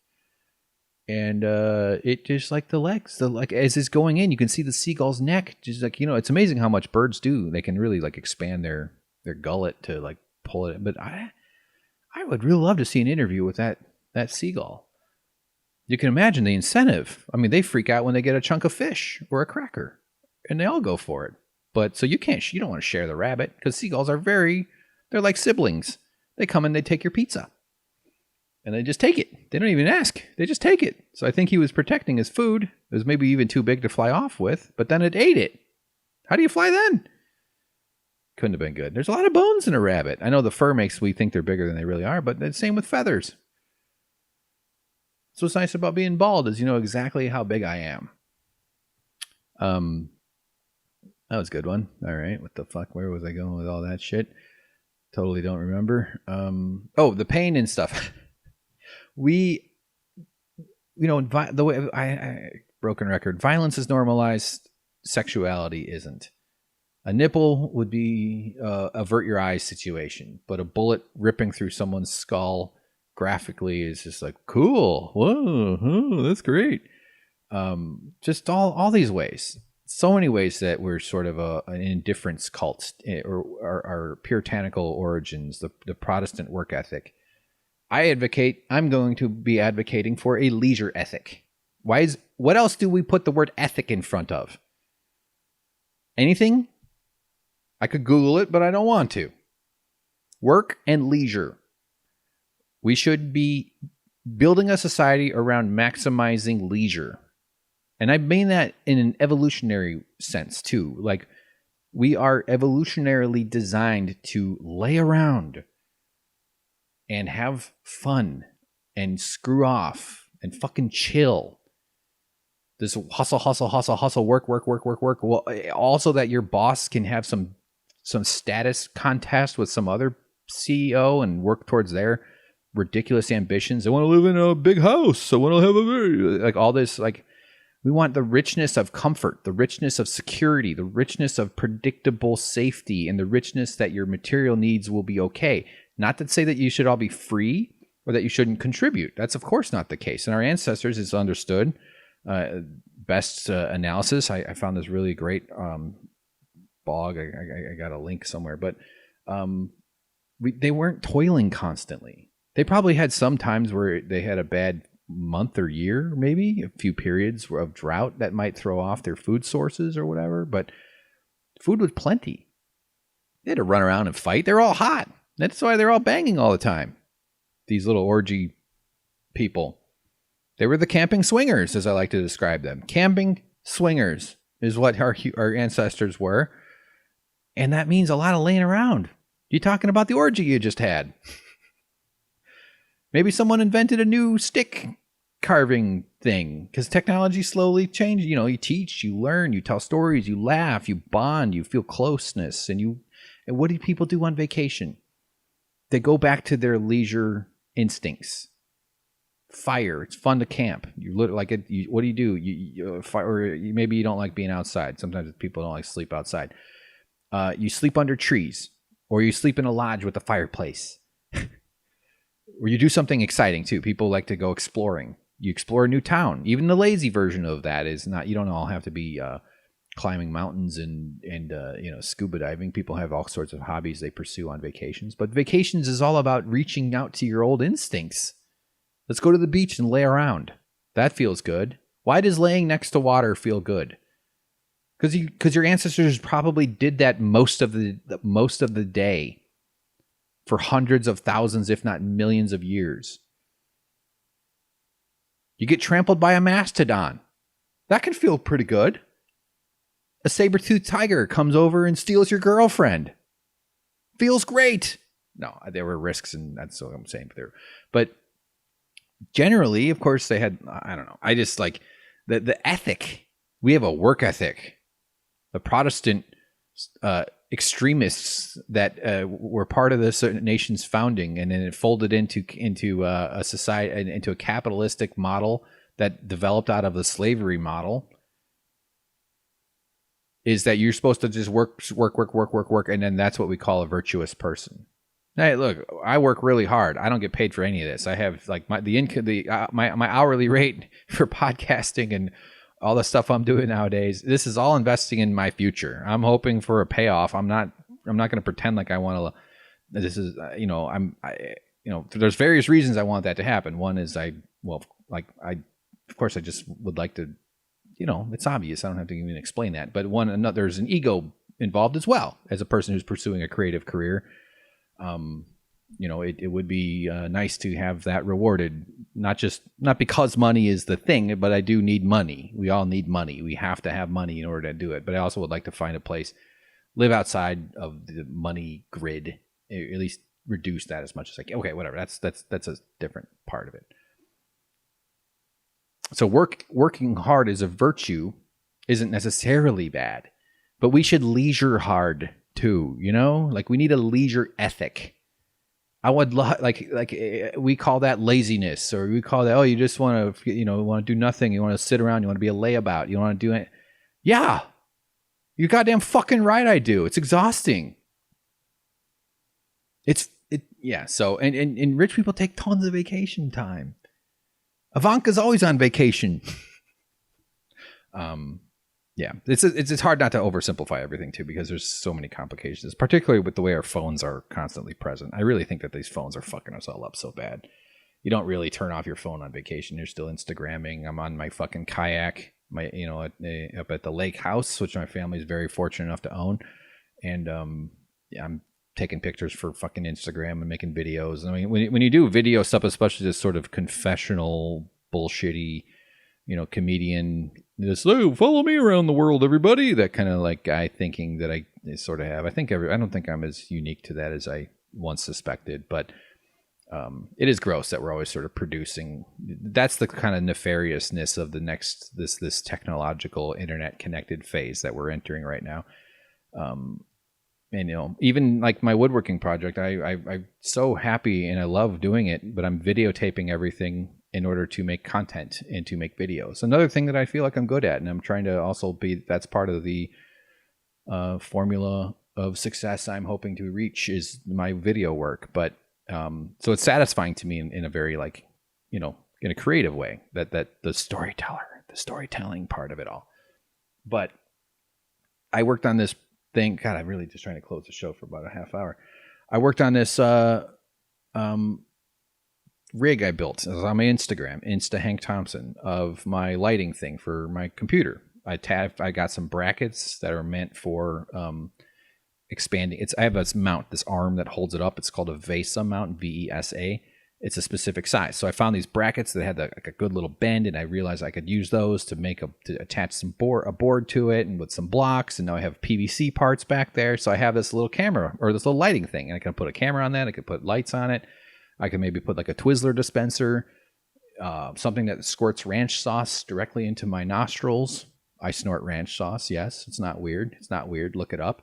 Don't look it up. Honestly, I don't, and you shouldn't Google that because it's probably somewhere. Don't Google. I wasn't gonna film it, and I was like, I should film this. I should fucking be. Why? This is content. I could be putting this on there. I could maybe mix some of this. And then I ended up taking pictures of the whole thing. So I still think I'm going to do some content around it. I took pictures, and my idea for that is like a photo essay where I just basically talk through it as we go through it on Twitch. If you've seen me on Twitch, I load up Premiere or one of these Adobe programs, and you can see me work on it and stuff as I talk. So I actually think it might be kind of cool. But I also, for a good part, I got so tired of taking pictures, and I was just like, I'm just done with the fucking pictures here. I can't. It's nice to just do something for the sake of creation, for the sake of making something. I want to build wooden things for people I care about. My neighbor, she and I've gotten pretty close. She's cool, and I know we talk plants a lot. I feel like I want to make her a little planter box. She needs some things for her balcony or whatever, like planter things that hold up, that don't fall over in the wind. But maybe even more decorative ones. Put a little succulent in there, maybe a little tiny cactus. Some well-chosen pebbles around the base of the cactus. Perhaps a tuft of dried moss. That would be fun, but I gotta film it. Hopefully it gets a lot of views. Oh no, it got a dislike on YouTube. We're entering a very fucked up phase of humanity here. All the more reason the profit motive is driving us all insane. We need to switch that. That's another part of my planks for ending the tyranny of capitalism, is that we would develop these technologies would emerge out of different incentive structures. Oh my God. Okay, good. All right. Jesus Christ. Okay, I'm gonna edit this and get it up. It's 1:30 in the afternoon, so we'll see how fast I can get it done. And I'll do the religious stuff later this week. But I definitely am going to be on Twitch, at least playing some games probably. I have some animation stuff that's sort of half started. And I'm hoping to get my Bum Rush Industries, that's the woodworking channel, next video done. If you haven't watched it, I busted my ass for the first video, and I'm taking forever to get the second one done. Now that the election's over, I feel like I'm functioning a little better. And so, yeah, why am I rambling out my to-do list for the week? My other to-do list for the week is that you take care of yourself, okay? Take care of your brain. Meditate. If you haven't, give it a try. Seriously, it's really, just don't be afraid of it. You'll feel silly. You'll feel silly in two ways, okay? This is for all you non-meditators. If you're even close to thinking about it, maybe trying it, here's two things you'll experience the first time you do it. It feels weird to sit there like that. It feels silly. It just feels a little goofy. I know you don't feel silly when you take care of your other body parts, but this is taking care of your brain.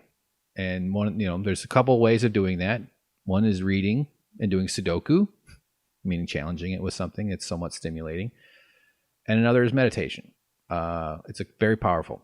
So you feel silly doing that, and then you'll feel silly for worrying about it. You will. I promise. It's not the worst case scenario is you didn't use those 10 minutes. You might feel this is too stupid. I'm not going to do it. Okay, you lost 10 minutes.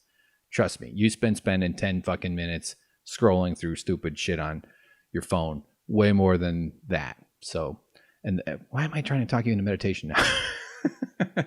Final thought, since I've already loaded the file. What it also is, and this is true about other things for taking care of yourself. This isn't just meditation. This is also like exercise or even just saying no to somebody who wants something from you. This is it is a declaration that you matter. That's partially how I look at it, and I think how it works too. It is saying, turning off my phone, or you can use your phone app. I use Headspace, but there's lots of others. There's also shit on YouTube and whatever else, or you can read and then try it. But I think the guided stuff is probably a good way to start. But it's saying, I'm not going to stare at the stupid computer. I'm not going to go on my TV. I'm not going to be bothered by anybody else for now. It's only 10 minutes. You can do longer if you want. And I matter. It matters that I feel better. I deserve to feel slightly better. So developing that habit by repetition, and that sort of thinking begins to sort of seep throughout you. I struggle with it. I'm not holding my life up as a great example of how well it works. Why would I listen to this fucking guy? He spent an hour and a half talking about how unsuccessful he is. But it's truly changed. It really is like a powerful thing. I would suggest. Although don't expect it to work that quickly. It's actually not as powerful. I'm like giving you those high expectations. Sometimes it's just like, yeah, it's about the repetition. It's about developing the habit, and eventually it starts to work without you realizing it. That you just something that would have made you be pissed off for 25 minutes a year ago, or say like 5 years ago, that the version of you that would have been angry and held on to some uncomfortable conversation you just had, or maybe a bad memory or something awkward or weird, your brain might have grabbed onto it. You might only hang on to it for 8 or 9 minutes, or maybe you'd kind of just let it go. Meaning it still exists. It's going to be a problem, whether you worry about it or not. And you kind of go, off you go. Let that fucking wild ass horse run away. I don't need to hang on to the rope attached to the horse. Let go of the rope. Maybe a small child will grab the end of the rope, and be dragged for miles. That's violent. I don't. Maybe a Hollywood stunt movie man grabs onto the rope and is dragged for many more miles, and then they put Harrison Ford's face on him in post. See? Now you're understanding. The fuck? Wow. All right. Well, none of this was planned. Thanks for watching. Be safe. Take care of yourself. And come ask me or talk to me on Twitch if you want. But also, that's okay if you don't too. Be well. Bye-bye.